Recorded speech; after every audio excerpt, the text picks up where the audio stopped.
El Señor está con ustedes. Proclamación de la buena noticia de nuestro Señor Jesucristo según San Marcos. Gloria a ti, Señor.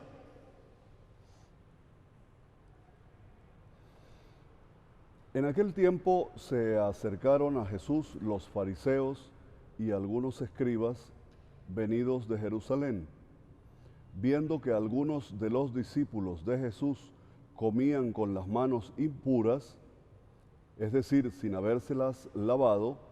Los fariseos y los escribas le preguntaron: ¿por qué tus discípulos comen con manos impuras y no siguen la tradición de nuestros mayores?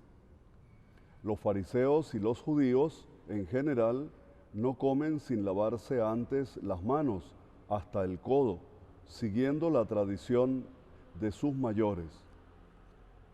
Al volver del mercado no comen sin hacer primero las abluciones y observan muchas otras cosas por tradición, como por ejemplo purificar los vasos, las jarras y las ollas.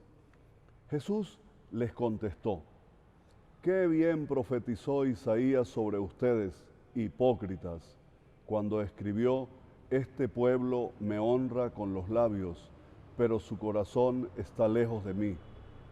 Es inútil el culto que me rinden, porque enseñan doctrinas que no son sino preceptos humanos. Ustedes dejan a un lado el mandamiento de Dios para aferrarse a las tradiciones de los hombres». Después Jesús llamó a la gente y les dijo: «Escúchenme todos y entiéndanme. Nada que entre de fuera puede manchar al hombre. Lo que sí lo mancha es lo que sale de dentro, porque del corazón del hombre salen las intenciones malas, las fornicaciones, los robos, los homicidios, los adulterios, las codicias, las injusticias, los fraudes, el desenfreno, las envidias, la difamación, el orgullo y la frivolidad. Todas estas maldades salen de dentro y manchan al hombre». Palabra del Señor. Gloria a ti, Señor Jesús. Mis queridas hermanas y hermanos, acabamos de escuchar el Evangelio dominical, que está tomado hoy del capítulo 7 de San Marcos. Hoy Jesús es implacable con los escribas y los fariseos. Dice que habían venido de Jerusalén, se habían acercado a Jesús para escucharlo, seguramente que para ponerlo a prueba. No olvidemos que Jesús está en la Galilea, lo ubica Marcos en la Galilea del norte, y estos vinieron de Jerusalén. Qué extraño que hagan ese viaje tan largo para venir, seguramente que no para escuchar la palabra de Jesús y dejar que los empapara y los convirtiera, sino para ver de qué modo lo critican. Y vean cómo aparece aquí la primera crítica de parte de los escribas y los fariseos que habían venido.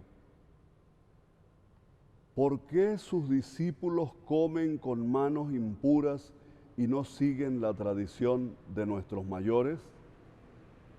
Esa era la preocupación, que no se habían lavado las manos los discípulos. ¿Les parece a ustedes eso interesante y parecido también a lo que pasa hoy? Es decir, que el mundo religioso del ser humano ha sido igual hace 2000 años y ahorita. Esa preocupación porque no se lavaron las manos.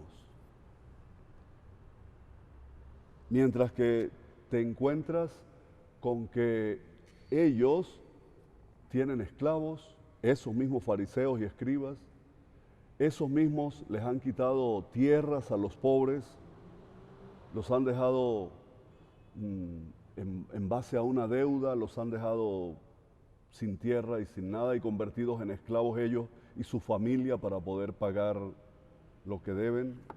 Siendo que así tan cumplidores de la ley nunca han levantado tampoco la voz por las víctimas. Entonces tiene toda la razón Jesús cuando se queda mirándolos. Yo me imagino la indignación del maestro. Y hasta irónico, les dice, qué bien profetizó Isaías sobre ustedes, hipócritas. Jesús se remonta al Antiguo Testamento y toma un texto de Isaías y lo trae al momento. Es decir, que en tiempo de Isaías, 800 años antes de Jesús, también hacían lo mismo. Y ahora en tiempo de Jesús hacen lo mismo. Y hoy también encontramos los mismos fariseos y los mismos escribas, preocupados por lo pequeño. Es más, me atrevería a decir, crítica hacia adentro, siendo autocrítico, que la Iglesia católica está llena de neofariseísmo y de escribas del mismo tiempo de Jesús, que se preocupan por cumplir lo mínimo, lo pequeñito, y no se ocupan de lo que es importante, de lo que es voluntad de Dios, de lo que a Dios le gusta. Vean lo que dice Jesús citando a Isaías. Este pueblo me honra con los labios, pero su corazón está lejos de mí. Este pueblo que me honra con los labios. Nosotros tenemos un refrán para eso. Decimos, sí, claro, lo dice, pero de los labios para afuera. ¿Ustedes no han oído eso? Sí, claro, lo dice, pero de labios para afuera. Es así, es eso mismo que dijo Isaías. Un pueblo que manifiesta su fe de labios para afuera, pero que en el corazón no hay ninguna intención de poner por obra el Evangelio. Ninguna. Indolencia, exclusión, dolor causado a las víctimas, en lugar de ponerse del lado de las víctimas, se ponen del lado de los victimarios, del lado de los que hacen el daño, de los que hacen el mal. Ese es este pueblo del que habló Isaías y habló Jesús después, y hoy tenemos que volver de nuevo para hacernos un mea culpa dentro de la Iglesia católica y evangélica, dentro de todos los cristianos, protestantes y todo lo que sea, porque todos hacemos lo mismo con el Evangelio. Estamos muy lejos de lo que quiere Dios de nosotros. Sigamos un poco más adelante. Jesús los fustiga y vean lo que les dice. Ustedes dejan a un lado el mandamiento de Dios para aferrarse a las tradiciones de los hombres, porque muchos de esos mandamientos eran obra de ellos, los habían escrito ellos. Era una manipulación de la Escritura de parte de ellos. Por eso dice Jesús que son tradiciones de los hombres. Hasta aquí el diálogo está con los escribas y fariseos que habían venido, ¿no? Y que estaban fustigando a los discípulos de Jesús porque no se lavaban las manos. ¿Qué les parece? Ahora Jesús dice, llamó a la gente. Ahora Jesús se dirige al pueblo, a todos. Escúchenme todos y entiéndanme. Y les pone el ejemplo de que nada de lo que entra, porque esa era otra de los grandes problemas del judaísmo del tiempo de Jesús, del judaísmo fariseo, del judaísmo de los escribas, que ellos se preocupaban mucho de qué comían, si comían carnes impuras, si se comía cerdo, si se comía no sé qué más. Y Jesús les dice, no, nada de lo que entra es impuro, lo que es impuro es lo que sale del corazón del hombre. Y enumera Jesús una lista de impurezas de las que salen del corazón del hombre. Dice, las intenciones malas, las fornicaciones, los robos, los homicidios, los adulterios, las codicias, las injusticias, los fraudes, el desenfreno, las envidias, las difamaciones, el orgullo, la frivolidad, y podríamos agregar muchos más. de todos esos nuevos que han ido apareciendo hoy. Del corazón del hombre salen las mentiras mediáticas, la fake news, sale la pornografía que destruye, sale la invitación a los jóvenes para destruirlos con la droga. Ponle la lista que tú quieras, ¿no? Todo eso sale del corazón del hombre.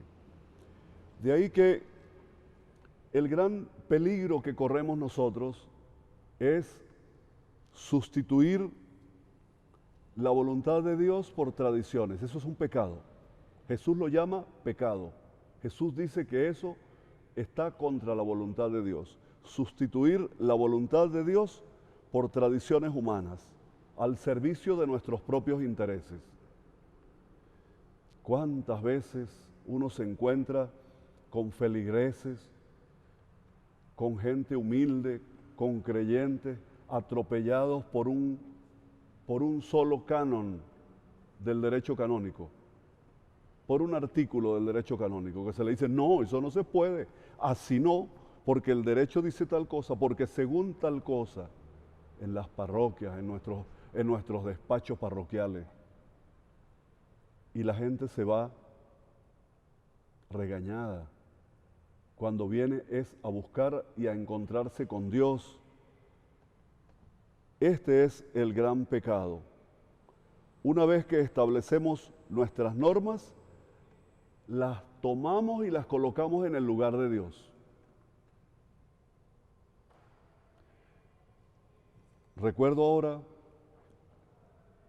y les pongo este ejemplo, en una parroquia lejos de aquí, no era en Venezuela, era en otro país, donde estuve ayudando en unas vacaciones a un hermano sacerdote que me pidió que le ayudara para él irse de vacaciones. Y al regresar tuvimos alguna discusión sobre temas pastorales, porque aquella parroquia estaba abandonada. Y eso lo sentí en el tiempo que estuve allí, en los 15, 22 días que estuve atendiendo. Y bueno, la discusión terminó con esto. Él me dice, sí, lo que pasa es que ustedes los jesuitas pareciera que ponen primero el evangelio y no el derecho canónico. Imagínense ustedes qué concepto tan terrible. Pues sí, yo le dije, pues claro que sí, y así debe ser. No solo los jesuitas, todo cristiano tiene que poner por encima de todo el evangelio. Y la iglesia existe para el evangelio. No el evangelio para que la iglesia lo coloque al servicio de ella, no. La iglesia sirve al evangelio. Y nosotros no podemos olvidar ese precepto fundamental de amar a Dios sobre todas las cosas y el evangelio colocarlo como centro de la vida. Recuerdo ahora a un teólogo español, José María Castillo, que escribió un libro que se llama El Evangelio Marginado. Y ya el título lo dice todo. El Evangelio ha sido marginado definitivamente. Y este pasaje del Evangelio de este domingo nos hace entender eso. Jesús sufre, se preocupa cuando ve que su palabra está marginada, que la voluntad de su Padre no es lo primero, sino el cumplimiento de cosas pequeñas. Él dirá que bueno, está bien que cumplas preceptos pequeños, pero que eso no es lo fundamental. ¿Cuántas preocupaciones encontramos cuando llegan momentos fuertes? Por ejemplo, la Semana Santa, ¿no? Que no busqué el ramo bendito. Ay, que estoy en pecado porque no fui a buscar el ramo bendito. Que no fui a mandar a bendecir el agua el sábado santo porque se me olvidó traer agua. Que no recé una oración que yo tengo por tradición, rezarla a tal hora del día. Pero resulta que ahí, en tu vecindario, hay 3 ancianos abandonados que pasan hambre y que están enfermos y que tú sabes que están allí. y que si no lo supieras deberías saberlo como cristiano o como cristiana, y eso no es pecado para ti. Tu preocupación es que no hiciste la oración o que no agarraste ramo bendito el domingo. Eso es lo que le pasó a Jesús. Dice, ustedes preocupados porque mis discípulos no se lavan las manos y sin embargo oprimen al pueblo con la ley que ustedes han construido. Quitan la palabra de Dios, la ponen a un lado y se colocan ustedes. Lo que ellos hacían, por ejemplo, era no pasar por alto la más mínima prescripción, aunque fuera contra el amor e hiciera daño a las personas, y así pasa hoy también. Yo digo que poco a poco olvidamos a Dios. Poco a poco olvidamos a Dios y luego olvidamos que lo hemos olvidado, que es lo más triste. Ya cuando olvidamos que hemos olvidado a Dios, ese ya es el colmo de un fariseísmo. Y sin embargo queremos seguir haciendo creer a la gente que somos cristianos, que rezamos, porque rezamos. Acortamos el Evangelio, lo acortamos, lo achicamos, lo acomodamos a nuestro modo. Estos pasajes así que son incómodos los quitamos para no comprometernos. Tenemos miedo a convertirnos. Tenemos miedo a asumir el Evangelio como tiene que ser, como nos lo dejó Jesús. Hermanos, el mensaje de hoy es muy claro. O colocamos el Evangelio de Jesús para vivirlo con todas sus consecuencias, o nos convertimos en unos fariseos e hipócritas, como le dijo Jesús a estos visitantes que fueron a escucharlo. Qué bien profetizó Isaías sobre ustedes, hipócritas, le dice a los fariseos y a los escribas. Pero hoy también Jesús nos diría si nosotros la fe la convertimos en un instrumento para la opresión y no en el espacio donde el pueblo viene y bebe el Evangelio y trata de seguir y de actuar al modo de Jesús. Pidámosle a Dios que nos dé esa fuerza para poderlo hacer bien.